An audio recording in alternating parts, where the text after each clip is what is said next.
del no a la guerra, ara fa 20 anys, ha passat un bon temps, jo tenia en aquella època 11 anys, ara en tinc 31, o sigui que d'alguna forma he crescut, no?, aquest esdeveniment històric, i tenia aquí tant el Jorge com a la Hanan per parlar-los del que va succeir en aquell conflicte en termes culturals, en termes literaris, i a sobre de representar un gran llibre com és El casco de Sargón. Com a individu em fa molt feliç i com a part del taller em fa encara més feliç perquè era una xerrada que s'ajusta molt bé al que volem fer aquí, així que res més. Moltes gràcies a tots i totes per venir i un aplaudiment pel Jorge i la Hanan, que és gran.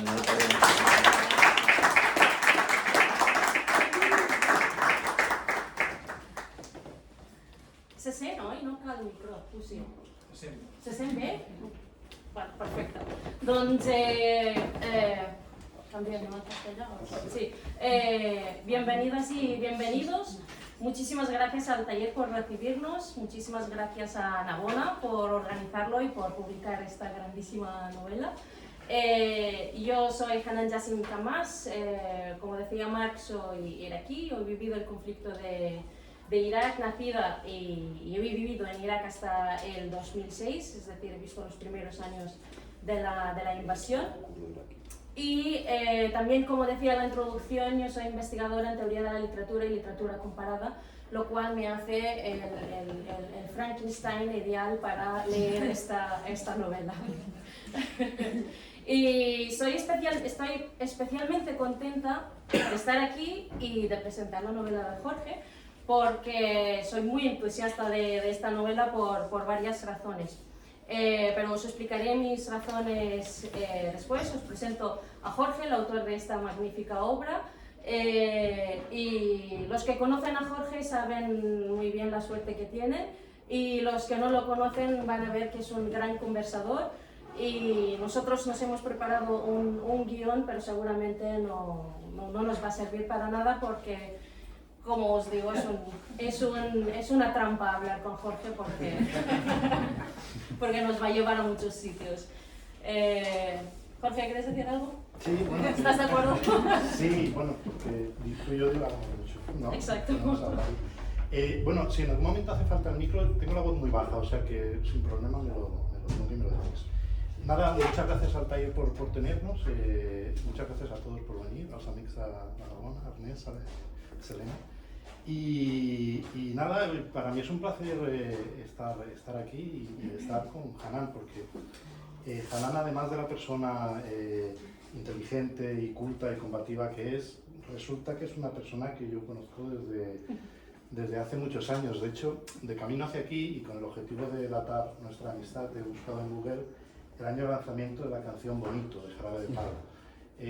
Para los que no seáis muy boomers, Bonito es una canción que hizo Pau Donés y que el estribillo decía: bonito, todo me parece bonito. Y cuando yo conocí a Hanan, ella, para tomarme el pelo, cuando me veía llegar, le decía: Benítez, todo me parece bonito. Me iba a burlar porque yo solo puedo asumir desde el humor negro que alguien lo vea todo Benítez. Es que yo creo que nosotros teníamos la suerte que tuve yo en conocer a Jorge fue en el que coincidimos en el International Welcome Point, que lideraba Mireia en su momento, y que Jorge tenía un carro un poco más alto que el mío, y entonces también daba un poco de rabia trabajar con él porque es muy meticuloso y los que trabajan con él lo saben. Entonces hay momentos en el que sí, todo te parece bonito. Ay, Benítez. Bueno, dicho esto, como os decía, yo creo que soy la persona más indicada para hablar de esta novela, y le reprocho a Jorge de no habérmelo dicho cuando se publicó la novela el año pasado y tuvo que esperar hasta este año. Pero de alguna manera tengo un poco de licencia como iraquí y como investigadora que es especialista en literatura que se escribe sobre el conflicto del 2003, que curiosamente ahora le llamamos conflicto. Antes estábamos discutiendo en el que toda la novela aparece la palabra la guerra de Irak, cuando para mí no es una guerra de Irak, es la invasión de Irak, y de hecho el nombre se corrigió más tarde y ahora se habla académicamente de la invasión de Irak y no de la guerra de Irak. Me he ido, ¿ves? Esto es de las veces que nos vamos. Entonces, como una investigadora que trabaja en la narrativa que se hace en torno a esta invasión, me encuentro muy entusiasta por esta novela por 4 razones. Y son estos los 4 razones que van a marcar nuestro guión de hablar sobre la novela. En primer lugar, es una de las muy pocas novelas que trata el tema del expolio cultural que sucedió a causa de la invasión. Y de hecho, no solo que trata de ello, y diría que es la única, desde una perspectiva no iraquí, y además culpa a la invasión norteamericana o a la invasión liderada por los Estados Unidos. Esto es por un lado, luego hablaremos con más detalles. Por otro lado, es una de las muy pocas novelas españolas contemporáneas que habla de la memoria de la participación española en dicha invasión. Y después, Jorge no está de acuerdo conmigo, pero yo lo veo muy claro, en el que es una respuesta a la distancia y a la desconexión entre el mundo académico y la sociedad actual. Y por último, y quizás es lo más importante, es que es una novela buenísima. Tiene thriller, tiene humor, tiene personajes fantásticos y uno se la pasa leyendo, disfrutando. Combina un poco este neorrealismo a la sátira americana o norteamericana. Entonces, es una lectura, si todo eso no fuera importante, lo de antes, es una lectura muy agradable. Entonces, Jorge, para empezar, ¿cómo has llegado a esta novela? ¿Cómo he empezado? ¿O has llegado a decidir que vas a hacer esta novela? Pues empecé, ya lo he explicado alguna vez, todo viene de una imagen que vi hace tiempo en un periódico, y era una imagen en la que salían unos marines, unos soldados americanos, estaban así con armas y estaban como posando muy orgullosos, ¿no? como si acabaran de tomar una plaza, ¿no? Y lo estaban haciendo con la puerta de Ishtar de fondo. Y eso me sorprendió, porque yo tenía el recuerdo de que la puerta de Ishtar está en un museo, está en el Museo de Pergamon. Entonces no me cuadraba esa puerta de Ishtar ahí. De hecho, la nota al pie decía soldados americanos en la provincia de Babil, Irak. Y era una noticia de la invasión. Entonces, después de mirar un poco qué estaba pasando ahí, lo que descubrí es que esa puerta en realidad era una réplica que había puesto Saddam Hussein. Entonces, el nacimiento de la novela es eso, y además es una imagen a la que recurrí mucho durante la novela. Como por ejemplo, para pensar a los 2 personajes principales, de alguna manera son un trasunto de esas 2 novelas. Y lo que me gustaba a mí de eso era pensar en la originalidad de las 2 puertas, ¿no? De cuál de las 2 puertas era más real, por decirlo así. Si la que se ha cogido en los años 30 por unos arqueólogos alemanes y se ha llevado a un museo y se ha academizado y se ha hecho un discurso histórico, o la que se ha puesto ahí y está en el lugar donde se cuece la historia, ¿no? En ese sentido, son los 2 personajes principales, Javi y él, son un trasunto de eso. Cuando yo hice eso, esta reflexión la hacía un poco desde el punto de vista estético, desde el punto de vista de original y copia. De hecho, el año pasado salió una novela bastante interesante sobre este tema, una obra de Juan Tallón, que se llama Obra Maestra, que también habla de este tema, de por qué es tan importante el original y por qué, no sé, por qué una copia nos parece una cosa un poco más decepcionante que el original, ¿no? Incluso aunque sea una copia hecha, no sé, si yo ahora te muestro una copia de la Mona Lisa hecha por un discípulo de Leonardo da Vinci el mismo año en que lo hizo Leonardo da Vinci, te vas a ver a poco comparado con el otro cuadro, ¿no? Si este alumno es una mujer, sería más interesante aún. Y además, teniendo en cuenta que en muchos museos, y esto pasaba en el Museo Arqueológico de Bagdad, cuando una obra se teme por ella, ya sea por la seguridad de esa obra o por el estado de conservación de esa obra, muchas veces lo que se expone al público es el original. Entonces nosotros estamos, la réplica. Entonces nosotros estamos percibiendo esa réplica y no el original. Pero a lo largo de la escritura de la novela y después, en esa puerta había otra cosa, y sobre eso quería preguntarte a ti. Es sobre todo el hecho de que Saddam Hussein escogiera la puerta de Istar, para replicarla. Y yo ahí veo dos cosas que quiero saber tu opinión. Por un lado, yo, más que un hecho de renuncia, es decir, de renunciar al original de la puerta, que se la llevaron los alemanes, me parece un acto de denuncia. O sea, el hecho de ponerlo ahí, me parecía que era una denuncia de ese colonialismo cultural, ¿no? Y de un acto de alguna manera de orgullo arqueológico. Es decir, la puerta estaba aquí, pondremos una réplica, ¿no? La contextualizaremos de nuevo aquí. Y luego además, una cosa que me llamó la atención es que se escogiera la puerta de Istar. Es decir, que de todo el patrimonio de Irak se escogiera un patrimonio que es preislámico, que es preárabe y que de hecho es universal. Entonces, esa elección de Saddam Hussein y esa apuesta por un patrimonio que trasciende Irak, que es la cuna de la civilización occidental y tal, eso me parece muy interesante. Y entonces, yo quería preguntarte eso, ¿cómo ves tú esto como gesto anticolonial y luego además la asunción de este patrimonio y cómo esto se enseñaba en Irak? Pues quizá años atrás hubiera estado de acuerdo contigo en el que esta puerta de Istar podría ser, o esta réplica de la puerta de Istar podría ser un símbolo anticolonial. Pero luego, indagando un poco y pensándolo bien, veo que no solo que es, o sea, sí, pero no, porque se ve, he leído, creo que antes de venir estaba buscando cosas en el tren y veía que en realidad la primera miniatura de la puerta de Istar que estaba en el Museo de Pérgamo, la primera miniatura la había o sea, autorizado Ahmed Hassan el-Bakr, que era el primer presidente de Irak, o el presidente de Irak justo antes de Saddam Hussein, y era su superior en la jerarquía del partido ba'thista. Esto es por un lado. Por otro lado, ¿Él autorizó, perdona, la miniatura. La miniatura. Es decir, el proceso de crear la puerta estaba ya premeditado por el partido ba'thista.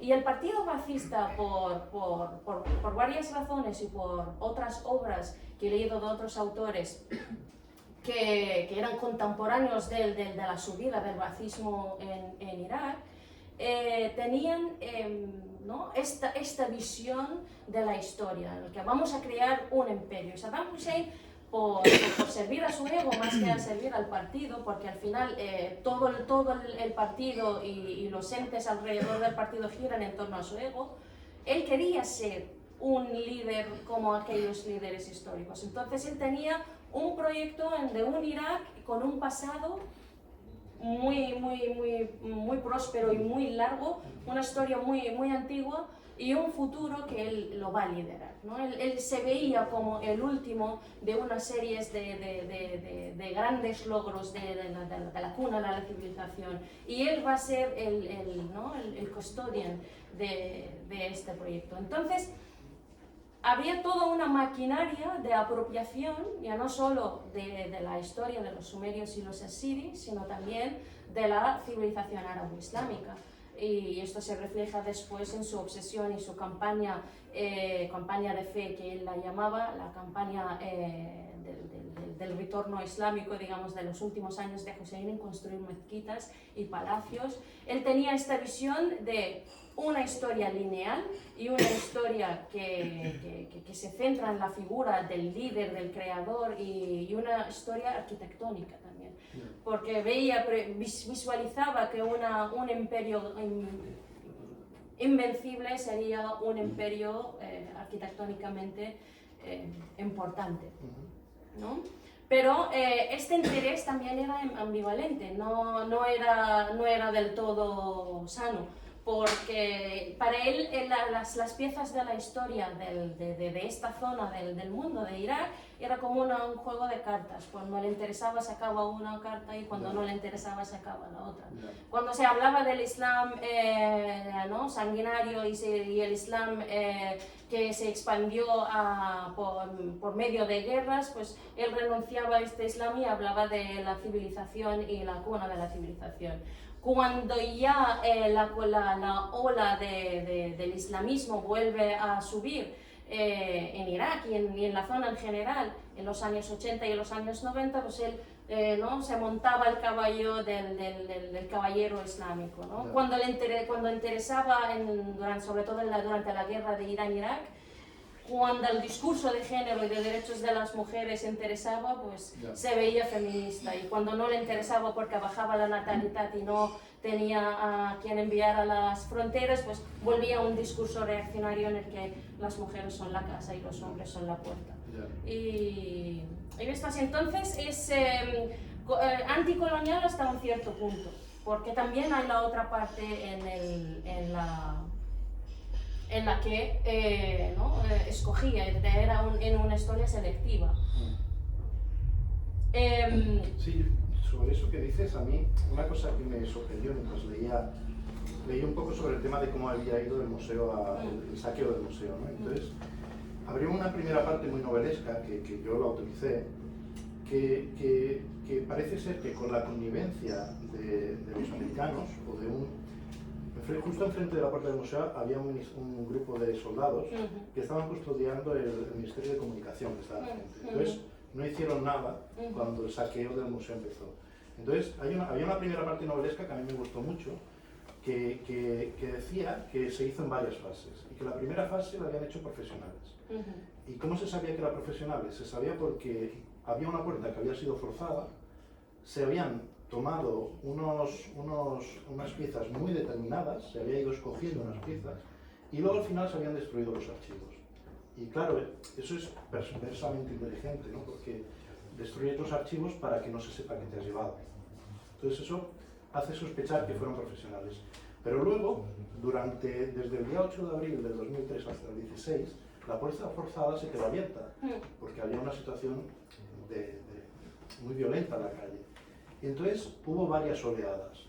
Y a mí me llamó mucho la atención, y creo que cuadra con esto que tú dices de Saddam, que mucha gente entró a robar o a romper objetos mesopotámicos, porque mucha gente había identificado Mesopotamia con Saddam Hussein.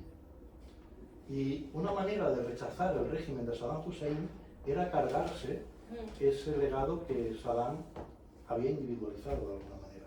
Eso me pareció... Sí, pero esto es gracias a lo que te comento, a la apropiación que él ha hecho de la historia de la zona. Como te decía, Saddam Hussein era muy orgulloso por ser árabe, musulmán y también descendencia de estas civilizaciones, cuando estas civilizaciones no eran ni árabes ni musulmanes. Es decir, él creaba una historia uniforme, y por culpa de esta novela que se ha creado, de hecho hay trabajos sobre el culto de personaje que creó Saddam Hussein, no solo en él, porque él escribía novelas también, y sus novelas eran, creo que 3 novelas, y cada novela trataba de un héroe en una época de estas, un héroe en la época pre-árabe, pre-islámica, un héroe árabe-islámico y un árabe moderno, un héroe moderno.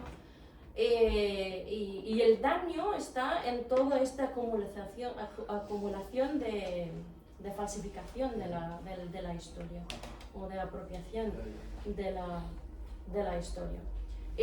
Pero a la vez, él tampoco cuidaba del patrimonio, del patrimonio de los restos tanto como podría ser. O sea, te contaba esta anécdota de que mi padre, por razones X, estaba trabajando en la televisión, en la producción de series y documentales y tal, para la televisión de Irak, la televisión pública.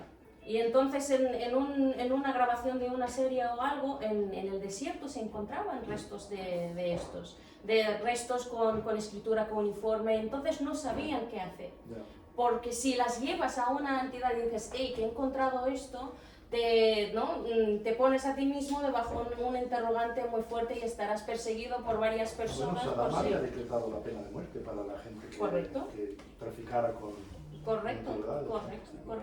Entonces, esto subió el valor de las antigüedades, la gente las guardaba para venderlas después, cuando pasaba algo, pero a la vez también no sabes si eres honesto y querías hacer algo entregarlo a las autoridades, pues para ti era un problema, Sí, sí. era un asunto cuestionable. Claro, yo por lo que había sobre este tema que tú dices de la facilidad del acceso a antigüedades en Irak, Sí. yo había leído que en realidad todo este esplendor arqueológico iraquí es, como tú dices, es previo a Saddam. De hecho, se remonta a este ministro Safias al-Usri. Sí. Y lo triste del asunto es que en los años 80 había un movimiento muy potente de arqueología iraquí, liderada por arqueólogos iraquíes. Y el problema es que la situación de guerras del país fue minando constantemente eso. Primero fue la guerra con Irán. La guerra con Irán hizo que el gobierno de Irak tuviera que destinar muchos medios que se destinaban a la conservación del patrimonio al Ministerio de Defensa. Después llega el embargo, después de la guerra del Golfo, y el embargo, además de empobrecer aún más el país, hace que sea difícil conseguir materiales químicos para conservar las piezas. Y luego a todo esto, la población cada vez va viendo sus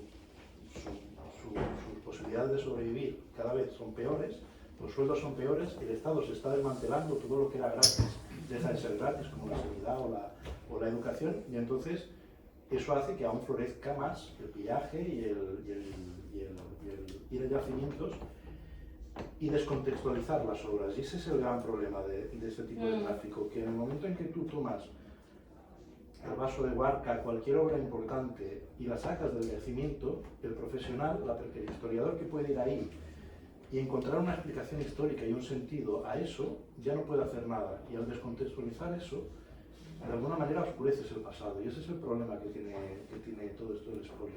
Y es un problema que, si quieres, luego lo hablamos. En Irak es especialmente llamativo, porque primero se oscurece el poder construir un relato histórico científico, pero es que más adelante, y como resultado de la guerra, saldrá un grupo, el ISIS, que él crea ya directamente otro relato histórico, ya negando totalmente todo ese pasado mesopotámico, ¿no? Si quieres hablamos luego de eso, pero antes de irnos al fin de la invasión, Al fin de la civilización. Al fin de la civilización, yo te quería preguntar, porque alguna vez me comentaste que el expolio cultural, Sí. en el momento en que vinieron los americanos, y esto tiene que ver con el hecho de que tú llegaras a España en el 2006, fue acompañado por una especie de limpieza de intelectuales iraquíes, ¿no? Es verdad, la invasión, por eso te decía antes, es que una guerra nunca acaba, ¿no? Una invasión nunca acaba, porque las consecuencias que se reviven después son catastróficas hasta el no fin. Una de las campañas de destrucción que se hicieron en Irak fue el asesinato, la persecución y el asesinato de los académicos. Una de las primeras personas que se asesinaron después de la invasión de Irak, Bagdad cayó el 9 de abril y creo que era el 13 o el 15 de abril, se asesinó el rector de la Universidad de Bagdad. Y siguiendo el rector, pues, varios académicos. ¿Cuál es el relato oficial de ese asesinato? Fíjate, al mismo tiempo ha habido también un bombardeo de información. Yo te comentaba, Irak antes de la invasión vivía de dos fuentes de información. Y las dos fuentes de información son del Estado. Irak es totalmente desconectado del mundo. En ese momento el Estado es la coalición. No, el Estado de Ba'athista, el Estado de Saddam Hussein. Entonces, todo lo que se dice sobre la invasión de Irak se supo después de la invasión de Irak, no antes. Y las fuentes de información son solo las fuentes que el Estado permitía recibir. Entonces, después de la invasión hubo un caos informativo, entraban canales de televisión que nunca se habían visto, empezaron a salir una infinidad de periódicos y de periodistas y de centros de información que no existían antes.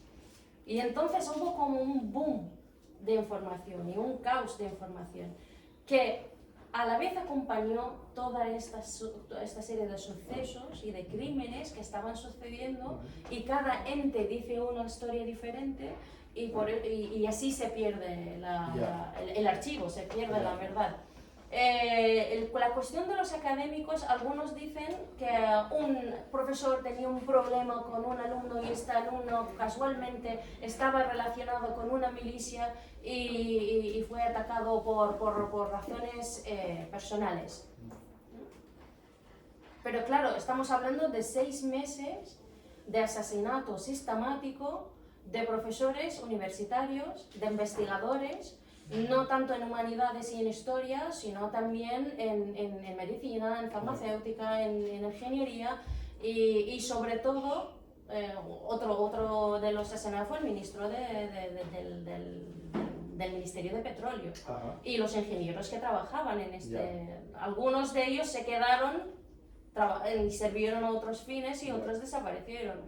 Y esta amenaza pues llevó a que los profesores, algunos salen, se exilian a otros lugares, y otros se callan, y otros ya deciden dejar la investigación o la docencia, y así.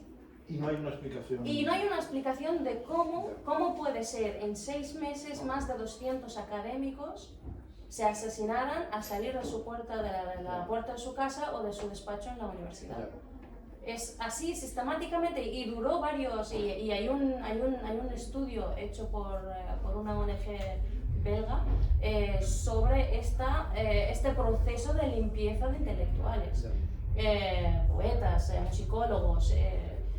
Algunos decían por venganza también, por venganza de Saddam Hussein, porque Saddam Hussein lo que hizo también privatizó en el sentido que hizo una campaña en la que todo el mundo que trabaja en el Estado es afiliado en el partido ba'athista, y hasta los estudiantes de secundaria y de bachillerato tuvieron que afiliarse en el partido. No tuvieron, sino ya era automáticamente afiliado en el partido ba'athista. Entonces, con la cosa esta de la venganza y de la excusa, hacia la persona de Saddam Hussein, hacia el régimen que él lideraba, y quizás también hacia alguna persona con mala suerte, pues desaparecieron toda una generación o varias generaciones de académicos intelectuales. Ya, me parece interesante que digas que al final fue el exceso de información lo que mató la explicación. La verdad, sí. Porque hace poco leí en alguna parte a alguien que decía que la clave de la desinformación no es hacer creer a la gente una mentira, sino hacer que la gente no se crea nada. Y eso se consigue precisamente así, ¿no? Publicando muchas versiones y que parezcan oficiales de alguna manera. Sí. Y además también el discurso como estas entes periodísticas o fuentes de información tomaban la palabra, el discurso que alejaba, ¿no?, el ciudadano de la situación que vivía. Es decir, ¿no? Tú no ves a un presentador de la televisión española, dice en la capital española, Madrid, ¿no? En cambio, en Irak los telediarios estaban hablando de Irak como si fuera un país ajeno, como si fuera un país distinto. Y entonces... Los medios de Irak. Exacto. Los medios iraquíes hablaban de la capital iraquí. O sea, si tú dices la ciudad de Bagdad, en Bagdad, tú, siendo iraquí, sabes, estás hablando de la capital iraquí. Entonces, el discurso este también, era un discurso de alienación en todos los sentidos. Tanto en el caos que se creaba, como... Obviamente no sé hasta qué punto esto fue intencionado o simplemente fue un error de redacción, que varios canales de televisión iraquíes intentando imitar a otros utilizaban este discurso, o si realmente fue una cosa sistemáticamente intencionada. Sí. Yo otra cosa, ahora que dices eso, cosa que me sorprende de los cambios que trajo la invasión al discurso y sobre todo a la vida cotidiana en Irak, es un día hablando con tu hermana, con Ketaf, ella me dijo que hasta la invasión ella ni se había preguntado ni sabía quién de vuestra familia era sunita y quién era chiita. Y que fue a raíz de la guerra y de todo el discurso que se creó, por poco que seas conspiranoico, enseguida que se te ocurre que es un discurso creado para dividir, ¿no? Fue a partir de eso que las familias iraquíes empezaron a pensar en ellos mismos como sunitas y chiitas y descubrieron que sí, que en sus familias había de todo, ¿no? Sí, sí, sí. De hecho, las fuerzas de la coalición formaron un primer gobierno liderado por un tal general del ejército norteamericano, se llama Paul Bremer. Y este Paul Bremer... sonaba mucho. Exacto.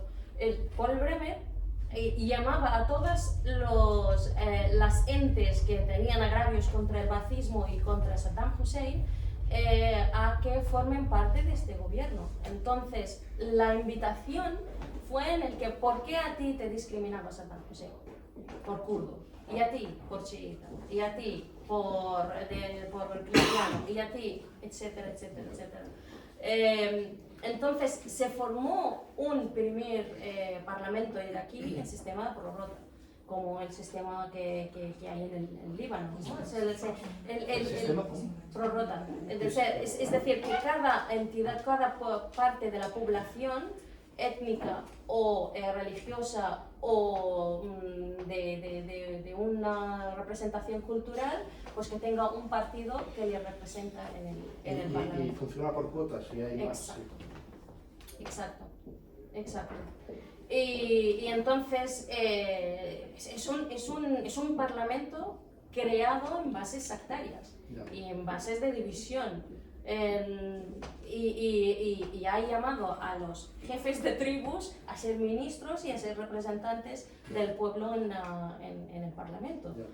Entonces, obviamente, empieza, ¿no? Para justificar todo esto, pues empieza a salir las historias, ¿no?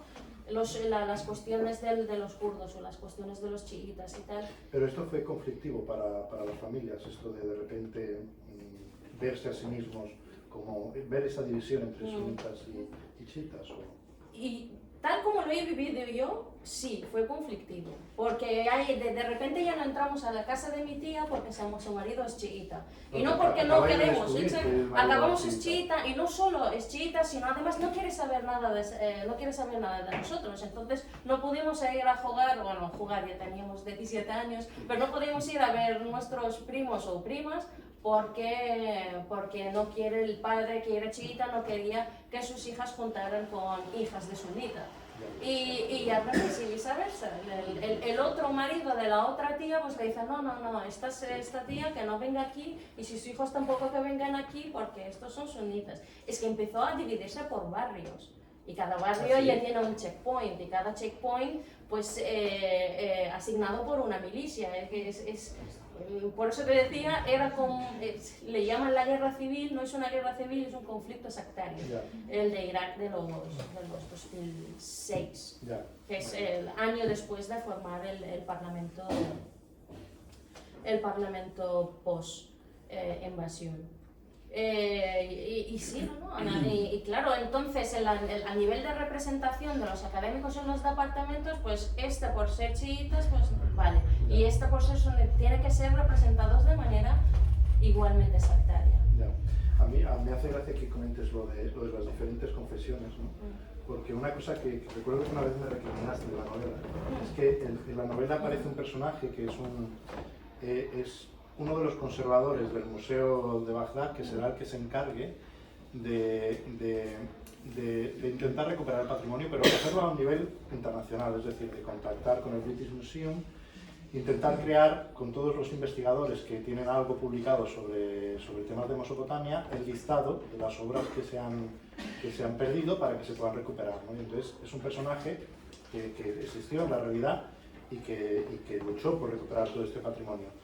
Y el personaje real se llamaba Donnie George Johanna. Y claro, yo por cuestión de verosimilitud y por ignorancia, yo pensaba, hombre, ¿cómo voy a poner que el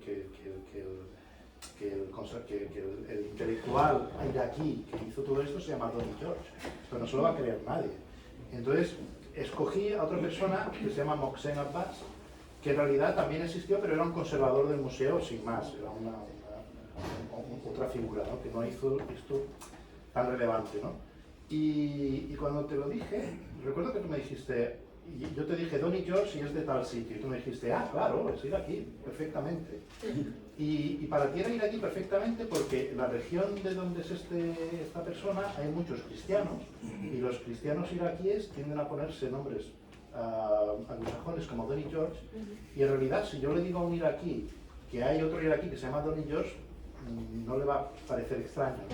Y yo al final, por cuestión de verosimilitud y por ignorancia mía, le cambié el nombre por darle un nombre árabe. Sí, sí. Pero fíjate en el daño que hizo en los medios de comunicación, que hicieron los medios de comunicación, en el que el ser iraquí ya no puede ser de otra etnia, no puedes tener un nombre distinto. Ya. Es decir, si yo soy fan de Hannah Arendt y le pongo el nombre a mi hija Hannah en vez de Hanan, ¿qué va a pasar? ¿No? O sea, ¿va a dejar de ser hija de una iraquí? Pues que si un novelista hace una novela sobre tu hija, la llamará Hanan y no... Exacto, o sea, así sería la cosa, pero es un daño, porque en realidad estamos olvidando en el que la sociedad iraquí no es solo una sociedad de sunitas y chiitas, y sociedad que reprimió Saddam Hussein y otra que no sabemos qué es. Sino, o sea, hay múltiples colores y etnias y sectas y religiones y grupos religiosos. Incluso no es necesario. Quiero decir, yo cuando leía sobre todo esto del tema del museo, yo estaba leyendo sobre todo papers universitarios que hablaban de las gentes que trabajaban en el museo y todo eso, y claro, hablaban pues de profesionales iraquíes del mundo del arte que se preocupan por recuperar, por excavar, hacer yacimientos, por publicar cosas y tal. Y claro, a mí esa visión de Irak me interesaba. Tú alguna vez me dijiste, no hablas del Islam en la novela, porque esos personajes en realidad es que no venía a cuento, ¿sabes? Quiero decir, tenía tan a cuento como decir que los arqueólogos de aquí son cristianos, ¿no? Sí. Entonces, el hecho de que sea, lo que quiero decirte es que el hecho de que sea en Irak parece que tengas que poner sobre el tapete hay el Islam. Pero claro, no... yo creo que aquí es una cosa muy acertada por tu parte, es el no entrar en las tinieblas de las religiones, porque al final es que entramos en un discurso orientalista y un choque de civilizaciones y ya deshumanizamos a las personas que estamos intentando representar en las obras literarias, ¿no? Y entonces, pero insisto, la cuestión queda en el que, ¿no? por tener un nombre ya no puedes seguir aquí. Y te iba a decir una cosa sobre George y se me olvidó ahora. Pero bueno, no pasa nada. No. Seguramente que no era importante. No me acuerdo qué era. Sí. Otro punto que quería señalar sobre la cuestión de ISIS que mencionaste antes, es que tenemos que tener en cuenta en el que ISIS no, o sea, la ficcionalidad que hay en la ideología de ISIS. No hay un discurso realmente válido y acogido por varias personas y es parecido a este ¿no? discurso unitario, totalitario que es el de ISIS. ISIS es un grupo terrorista. Por mucha ideología que tiene, está basada en múltiples erradas y falsas interpretaciones de los textos sagrados y de la doctrina religiosa en sí. Entonces, yo no veo a ISIS como una continuación de la historia, sino yo veo a ISIS como una continuación a la destrucción, una continuación de barbaridades que se han hecho y la consecuencia de estas miserias, pues llegas a ISIS. Pero ISIS en ningún momento formó parte de un discurso histórico al que alguien se identificara o se relacionaba. Pero es una consecuencia de la Claro. ISIS nació en Kambuka, ¿no? Un campo de prisioneros de... Exacto. Para los que no conocen Kambuka es un centro de detención masivo que crearon las fuerzas de la coalición, el ejército norteamericano, creó en la ciudad de Basra, donde detenían a seres iraquíes en unas situaciones infrahumanas. Todo el mundo conoce el caso de Abu Ghraib, o quizás todo el mundo reconoce el caso de Abu Ghraib, pero raras veces reconocemos el nombre de Kambuka. Y es allí, en Kambuka, donde se crearon las primeras células del Estado Islámico como reacción reaccionaria, de hecho, a las injusticias que se vivían y a las situaciones infrahumanas que sufrían los... ¿no? Pero tú piensas en el que tú tienes una masa semi preparada para hornear y la metes en Kambuka, ¿no? Y esto ya se desarrolla de manera grotesca. No van a salir gentes en el que van a reflexionar sobre... No, estamos hablando de niveles bestia de tortura. Estamos hablando de tortura con taladros, o taladradores, o tortura con bichos, o con animales, o tortura a nivel... Y además, a la vez, se crea mediáticamente una imagen, es decir, hay un videojuego real que desarrollaron unos ingenieros, unos informáticos, que está en Kambuka y en el que el juego está en el que tú torturarás al prisionero hasta vencerlo, ¿no? Por suerte no se sacó al mercado este juego, pero el famosísimo Six Days in Fallujah es un videojuego real que sacaron en el mercado y que lo juegan los niños iraquíes también. Y habla de la batalla de Fallujah, que duró 6 días en el 2004, en el que se hicieron barbaridades, ¿no? Entonces, si tú tienes ya algo que está preparado para la violencia, se está preparando para la violencia, lo sometes a más violencia aún, no vas a tener una respuesta más que la de ISIS, una auténtica barbarie. Lo que hicieron en el Museo de Nineveh, que es la destrucción de una historia, de una ciudad de más de 2000 años de historia, es barbarie, sí. No tiene otra. Y no es un discurso histórico. Sí, bueno, de hecho es una barbarie que trasciende la propia invasión de Irak. No lo digo solo por los atentados fuera, sino porque en Siria, y es una cosa que a mí me cuesta entender, seguramente porque no conozco del todo la cosa. A mí me cuesta entender cómo en Siria el ISIS acaba retomando esto que creo que te da rabia, esta expresión de la primavera árabe. Claro, la primavera árabe, que es una cosa que nace porque un frutero de Túnez se inmola a sí mismo quemándose a lo bonzo, porque se está quejando por la situación de él y de sus ciudadanos, la situación económica en su país. O sea, que es una, si quieres, una protesta laica, es una protesta muy social, muy inmediata, ¿no? Se crea todo un movimiento que podría ir en esa línea de reivindicación social, económica, política y tal, pero en países como Siria, al final se acaba reconvirtiendo en un asunto religioso, capitaneado por ISIS, ¿no? Y claro, ese proceso es un proceso que, primero, que me da mucha lástima, sí, y que es terrible, ¿no?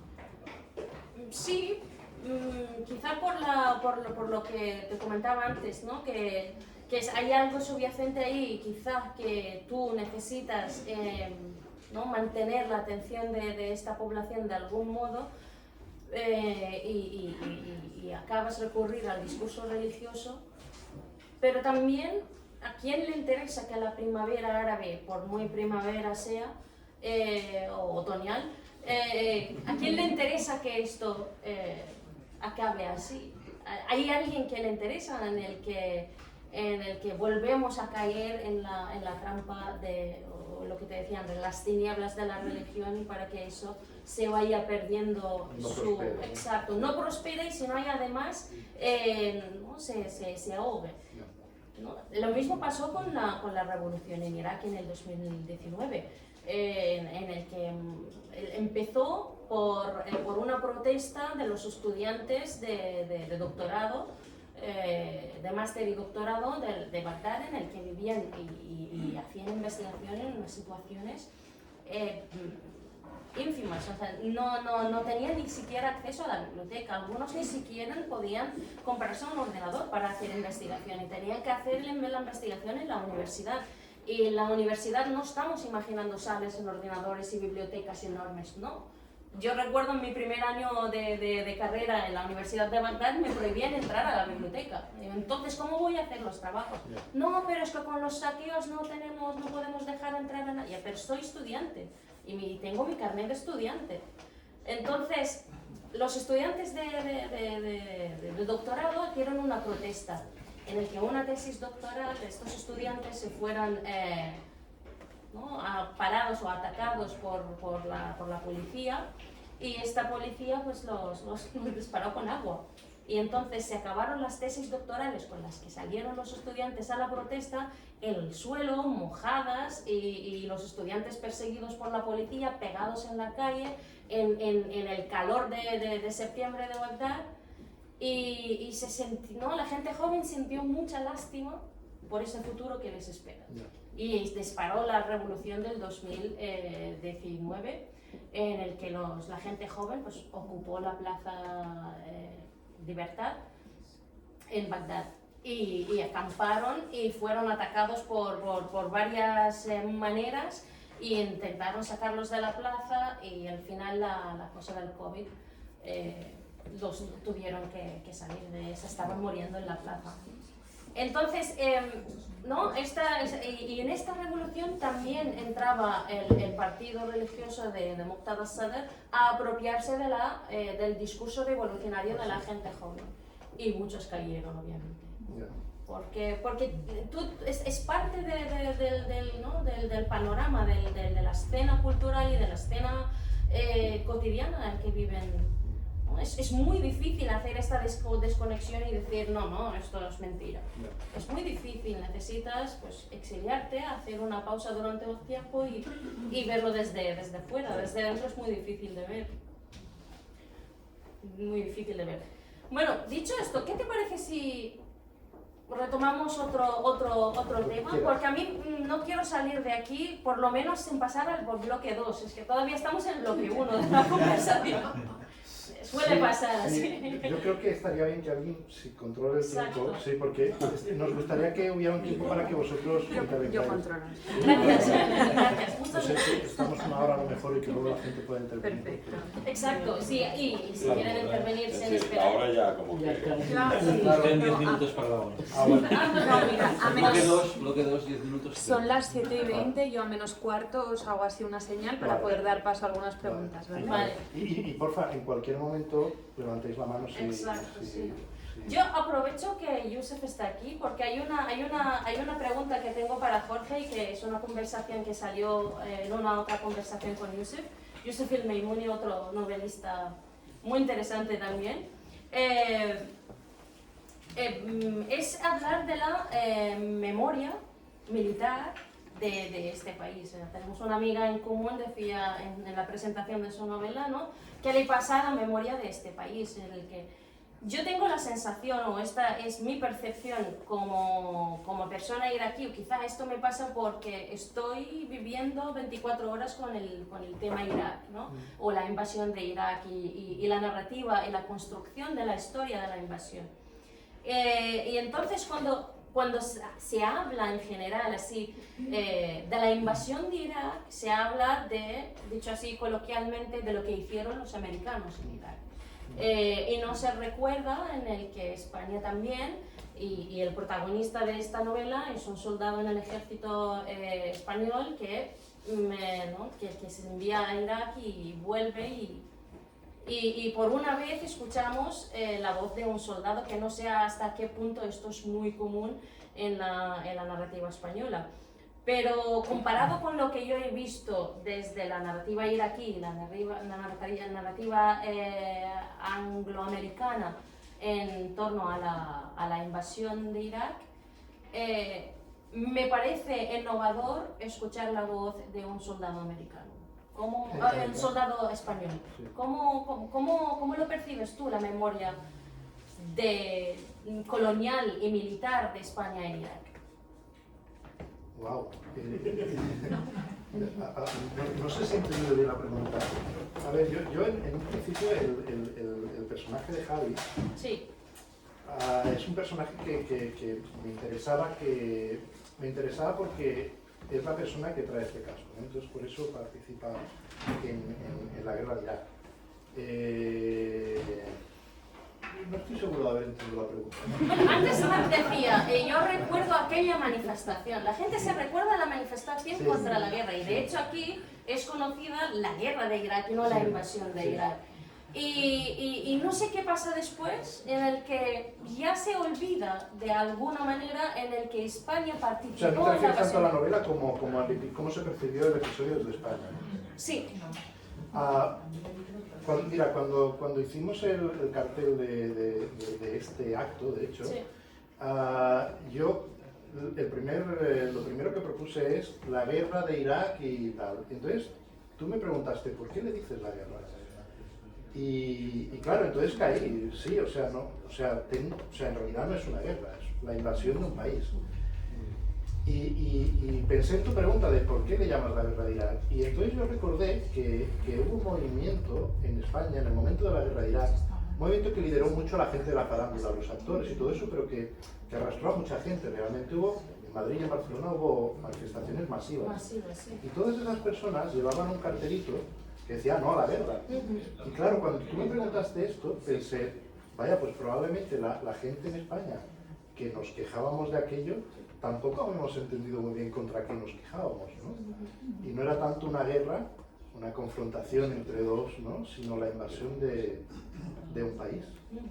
Bueno, però també et manifestaves perquè nosaltres formàvem part, ells formaven part d'aquesta invasió. Sí. O sigui, Clar. sortíem al carrer tots, Clar, perquè era sí. el pal. Òbviament no ho oblidem perquè la foto del bus i de l'Aznar i saps? Sí. I tots teníem clar. I perquè dir-li guerra era molt més contundent que dir-li Que dit invasió. invasió. Però quan dius guerra, d'alguna manera... Ucraïna, ara ja estem més conscients que potser ja hi havia una invasió russa, saps? Sí, Ja no es diu sí. la guerra a Ucraïna, que s'ha començat dient-ho, però després canvies de Ja. nom.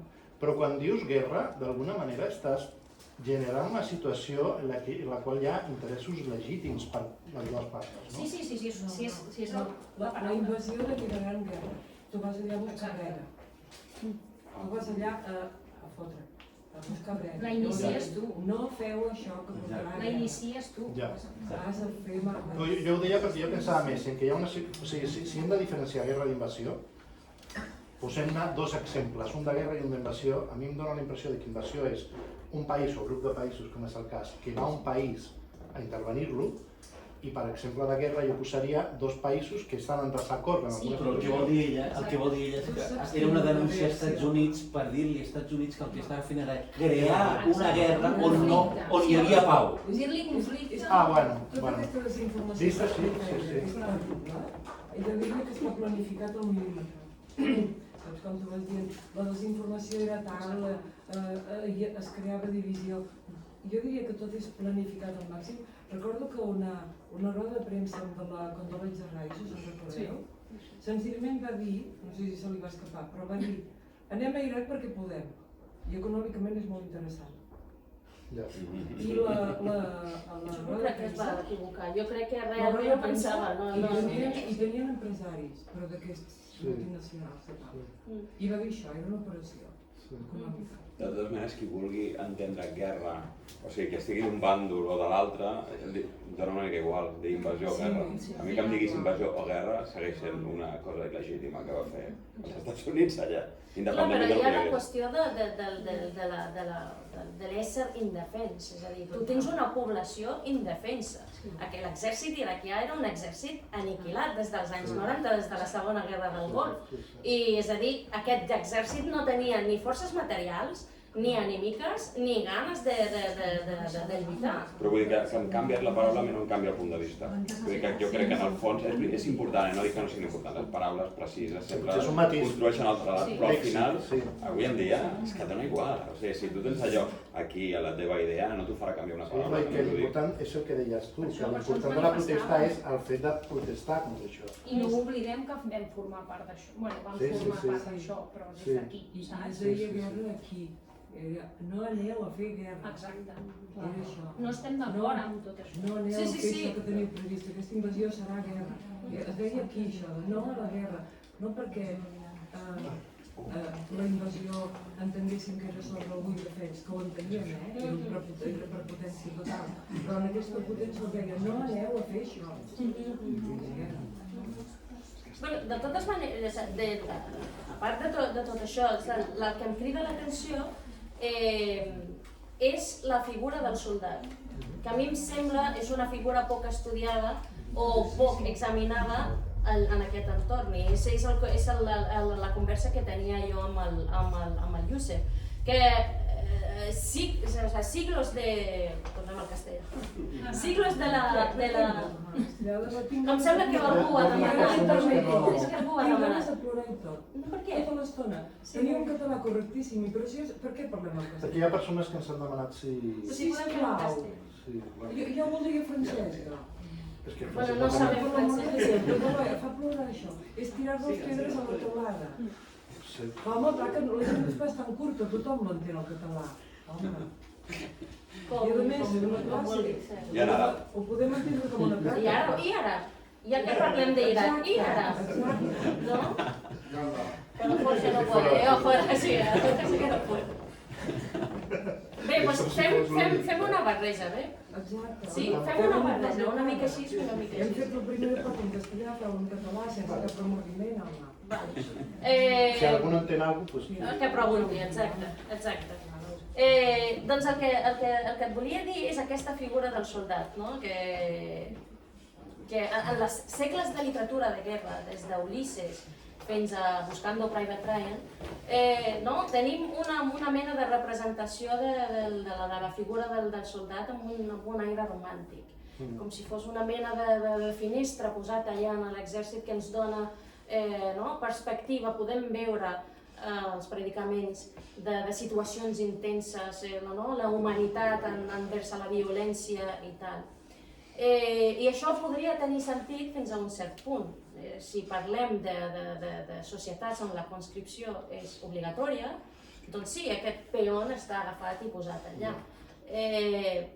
Però clar, en les societats del primer món, amb exèrcits professionals... amb exèrcits professionals, el soldat, és a dir, es recluta, és a dir, va per decisió pròpia, digue-li sociocultural o socioeconòmica o per alguna raó o altra, decideix ser soldat. I a mi aquest és el buit ètic que veig que la literatura contemporània, almenys envers a l'invasió d'Iraq i la literatura dels soldats veterans americans, que són novel·listes i guanyen premis i construeixen relats, aquesta figura del soldat és el pobre manat que l'han enviat allà, l'han enganyat és un relat intens d'estrès posttraumàtic i de pobre aquest soldat que anava a fer bé i acabava fent-se mal a ell mateix. I sobretot la narrativa nord-americana del soldat, del veterà soldat, és que no, s'ha fet mal ell. I a més, és que la crueltat que li passen als altres formen part dels seus malsons i formen part el torturen amb ell. És a dir, i no es veu l'altra víctima. És a dir, ell és el víctima més víctima. I a mi és però ell va decidir anar a la guerra. És que no em diguis que al segle XXI no saps què es fa en una guerra. En una guerra no és checkpoints i fumar i parlar. Sí, això a mi em va preocupar això quan a la construcció del Javi, del militar. La veritat és que vaig pensar bastant en això, en el sentit que una cosa que a mi em semblava interessant és la construcció del soldat, no? Perquè quan al final la guerra es tracta de matar, no? Llavors quan tu envies soldats a un país, el que estàs fent és agafant els ciutadans del país i convertir-los en gent que et pot matar. I això, si veus les pel·lícules aquestes de la jaqueta metàl·lica i tal, molt em temo que es fa amb el mateix instrument que nosaltres fem novel·les, que es fa amb el llenguatge. És molt diferent dir vamos a matar a estos campesinos vietnamitas que estan conreant que dir vamos a asar cerdos amarillos. No? Per exemple, els militars que estaven espanyols que estaven allà, en Iraq, a l'exèrcit del Mahdi els deien ninjas, perquè anaven vestits de negre. De negre. I és molt matable, és més matable. Si dius ninja, és que sembla un videojoc, no? Matar ninjas i tal, que no dir uns ciutadans iraquians que no estan d'acord amb la nostra presència aquí. I el que em semblava interessant és que, clar, si tu tens una persona... La paraula, només un incís, la paraula americana per la persona és encara més perversa. Per al soldat iraquià? No, o sigui, per referir-se als iraquians que s'han de matar. Se li diuen Haji. I Haji és un senyor gran, és un ancià. Ah, sí? Sí. Però és una paraula àrab. Però és una paraula iraquiana, no és ninja, però és una paraula iraquiana que utilitzen els soldats americans per referir-se a una persona iraquiana civil, no vestida de militar. I li diuen Haji, anem a matar uns Hajis. I Haji, en realitat, la paraula Haji en àrab vol dir un senyor gran, un ancià. Sí. Pues el tema és que un cop aquesta persona, si el programa ha tingut èxit, i el programa lingüístic, vull dir, aconsegueixes una persona que pot matar éssers humans no considerant-los humans i després tornar, clar, la reinserció d'aquesta persona era una cosa que em semblava interessant. Interessant en la mesura en què aquesta persona ha matat. Llavors, si tu en comptes de pensar en un soldat penses en un ciutadà que ha matat, entra en un altre procés, que és un procés penitenciari en el qual es pretén la reinserció d'aquesta persona. I aquesta persona és perillosa en el sentit que ja ha matat, podria tornar a matar. Llavors, quan es tracta d'un tema civil, o d'un tema penal i no militar, és un altre tema, quan en realitat no ho és tant. Veus, és això, és la responsabilitat, és la llicència que li donem a aquesta persona, o aquesta persona en realitat, com dèiem, en exèrcits professionals o en exèrcits de primer món, no estan obligats a fer el servei militar. I tot i així escullen fer el servei militar i prendre aquesta llicència de matar per la seva pàtria. I aquí és on jo veig el buit ètic. És a dir, aleshores, per què no pensem en aquí? Perquè aquest soldat, tot i que ha vist errors de la guerra, ha sigut enganyat i tal, però ojo que també ha pres la decisió d'anar-se'n a la guerra. Sí, tal qual. Mira, de fet, jo quan preparava el personatge vaig llegir un llibre de Lorenzo Silva, que és un escriptor de novel·la negra, un llibre que es diu I al final la guerra, que l'ha fet amb un militar que escriu també. I ell parlava de la motivació d'alguns militars espanyols que anaven. El llibre el que fa és recollir testimonis.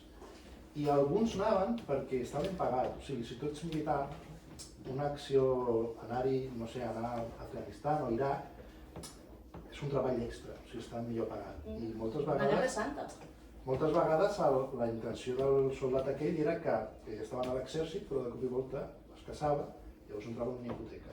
Llavors, per ajudar-se amb la hipoteca, anava a la guerra. Llavors, els cabells que feia, es anava a fer calés. Sí, i els soldats americans anaven a això, el que li passa a la teva Wendy Flores, el teu personatge Wendy Flores, se'n va a la guerra per una beca d'estudis. Sí, perquè de fet a l'exèrcit americà això ho promou més, bastant més que l'exèrcit espanyol. Crec que hi ha un termini de, no sé, són 6 mesos o alguna cosa així, per mantenir o per aconseguir beques, que de vegades són per estudis. Això és una cosa que a mi m'al·lucinava.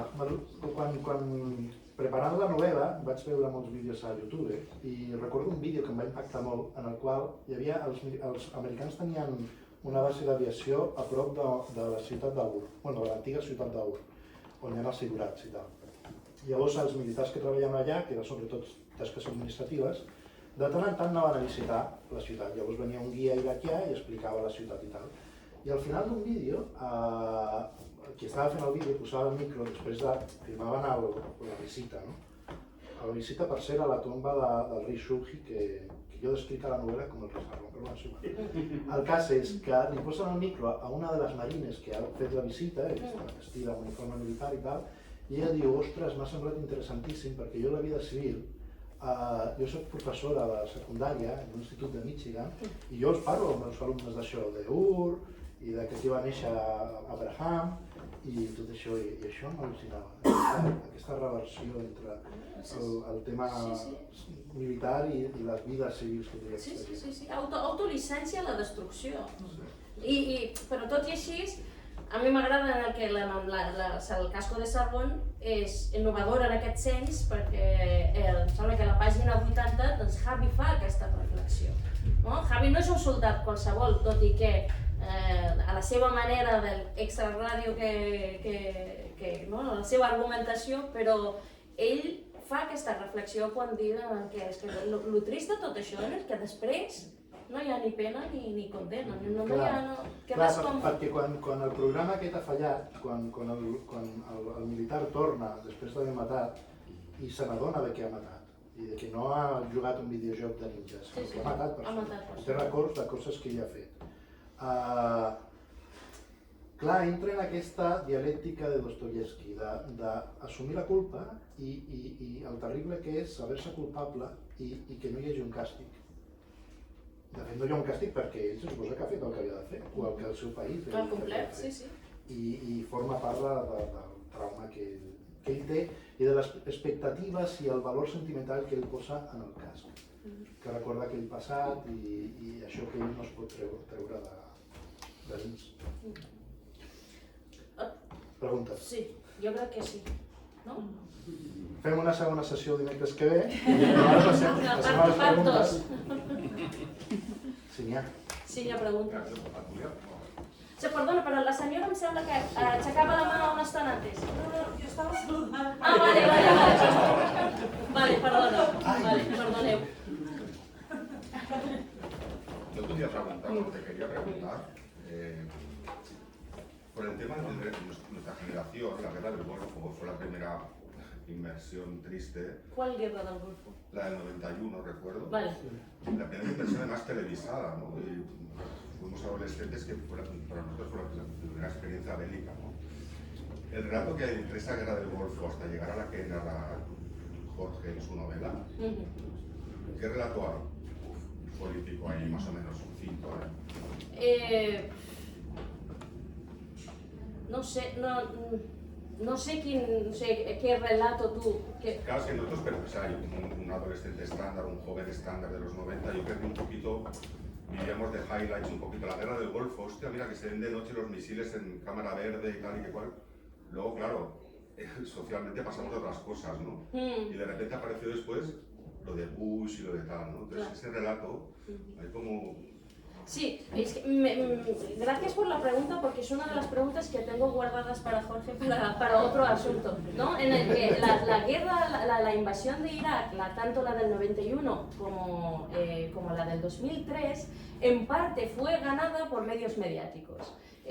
Los vídeos de combate, las imágenes de destrucción, las imágenes de violencia cruda, los cuerpos destrozados, fragmentados, quemados, torturados, etcétera, etcétera, etcétera, ¿no? Y de repente es lo que comentábamos hoy, en el que como iraquí llego a verme a mí representada en esto, en esta ente destrozada, aniquilada, violentada, masacrada. Y se me olvida la parte que Jorge aquí nos está llamando la atención, ¿no? Oye, que esto es patrimonio también de la humanidad, hay investigadores, hay personas, y hay personas que no solo aniquiladas y torturadas y que lloran y que son miserables, no, sino también hay gente que hace investigaciones académicas, hay periodistas. Mi madre fundó un centro, un observatorio para grabar y registrar las investigaciones que hizo el ejército norteamericano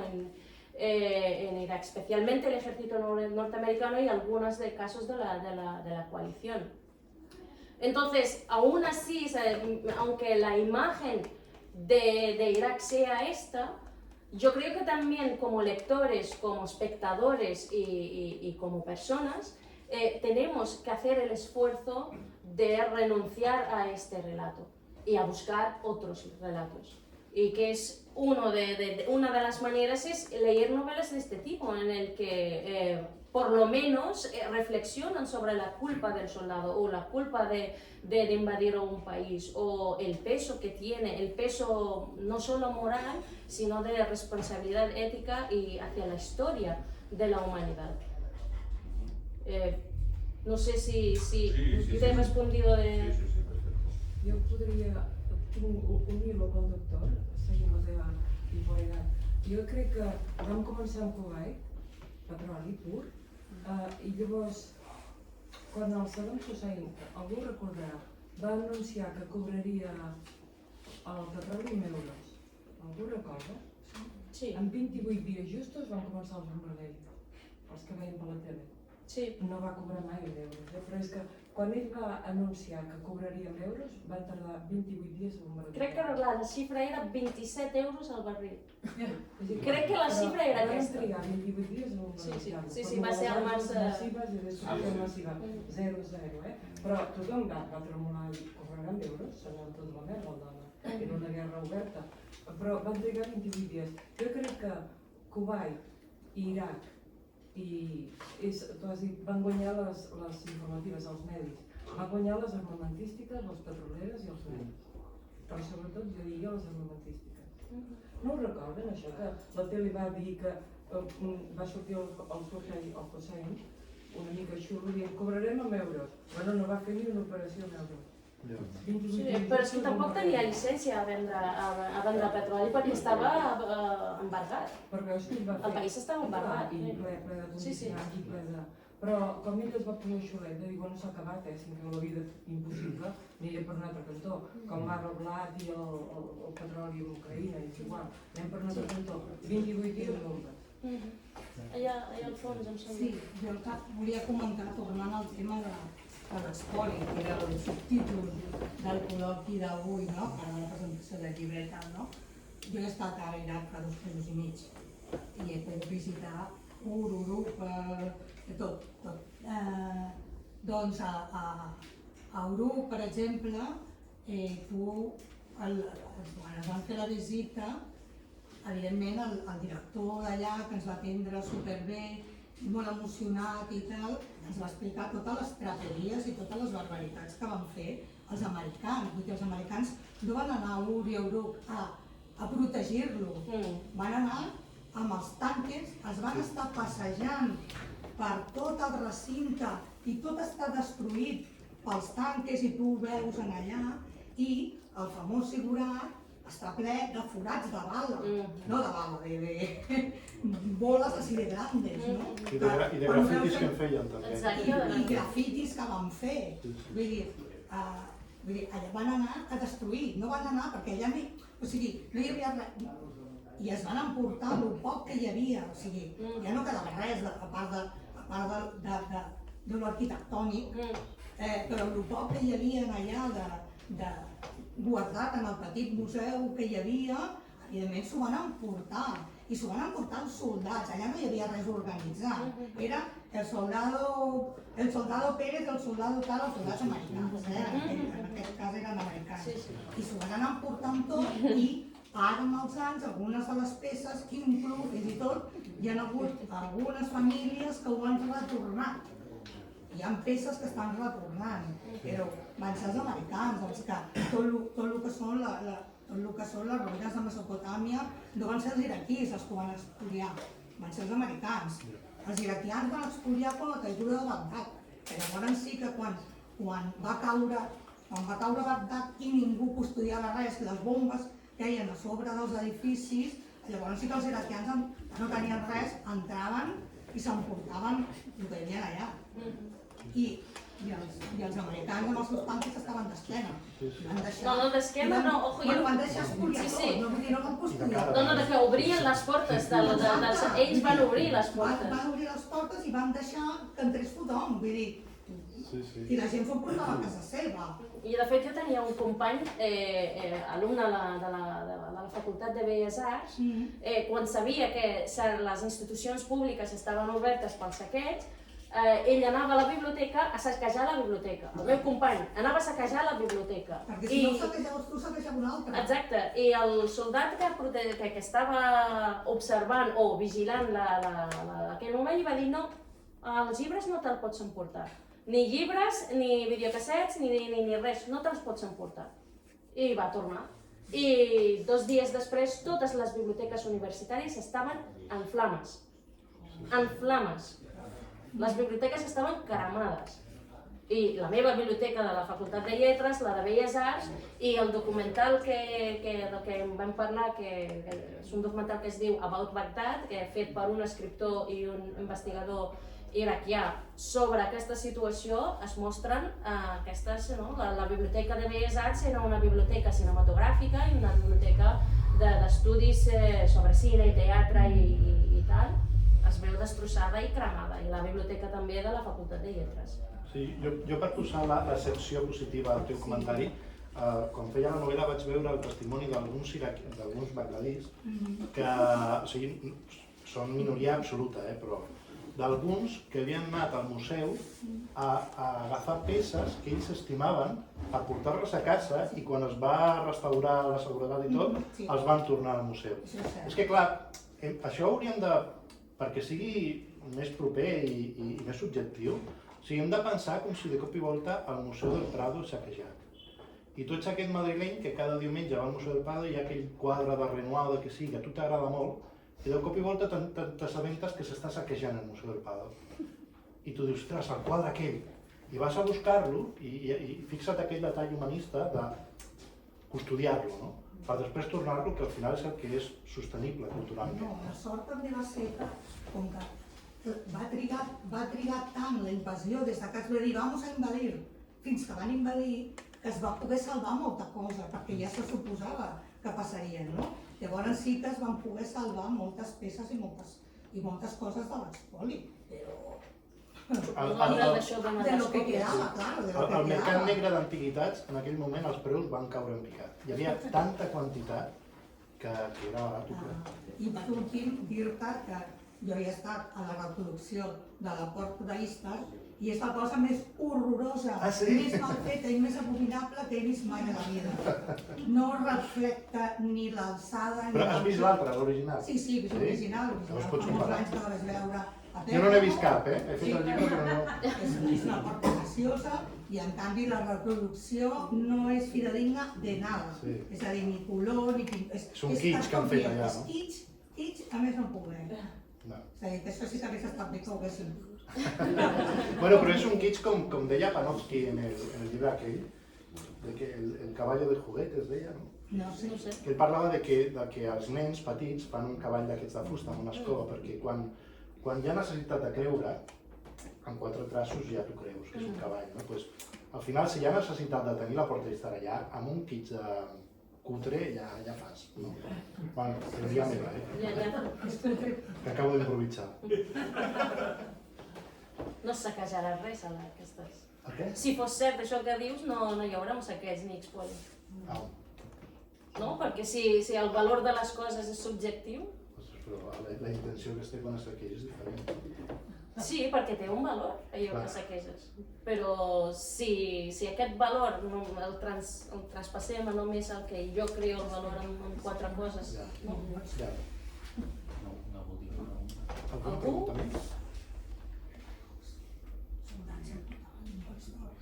Bueno,